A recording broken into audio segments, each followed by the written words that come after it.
बिस्मिल्लाहिर्रहमानिर्रहीम अस्सलाम वालेकुम वरहमतुल्लाह। आज की अहम इंफॉर्मेशन कि कुर्बानी के जानवर जो हैं ऊँट, गाय, भैंस, दुम्बा और बकरा बकरी, इसकी उम्र जो है कुर्बानी के लिए कितनी होनी चाहिए कम अज़ कम। प्यारे साथियों, अहम इंफॉर्मेशन है, ज़रूर समाअत करें, ज़रूर वीडियो को लाइक कर दें, चैनल पर नए हैं तो चैनल को सब्सक्राइब कर लें।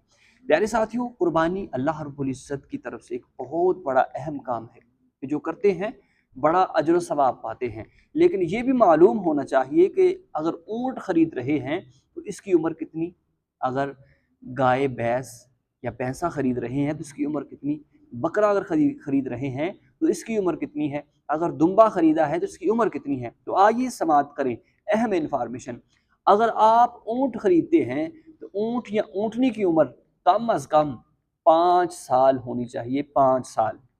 अगर भैंस या भैंसा या फिर गाय या उस गाय खरीदते हैं तो उसकी उम्र जो है, अगर भैंस या भैंसा गाय खरीदते हैं तो कम से कम उसकी उम्र 2 साल से ज़ायद होनी चाहिए, 2 साल से ज़ायद होनी चाहिए। अगर आप बकरा या बकरी की कुर्बानी करते हैं तो उसकी उम्र कम से कम 1 साल होनी चाहिए। अगर आप दुम्बे की कुर्बानी करते हैं तो कम से कम उसकी उम्र 6 महीने, यानी 6 महीने उम्र और कम से कम 1 साल का वो दूर से लगे, इतनी उम्र ज़रूर होनी चाहिए। अहम इन्फॉर्मेशन थी, इसको नोट करके अपने पास रख लीजिए, इंशाअल्लाह ये आपके काम आएगी।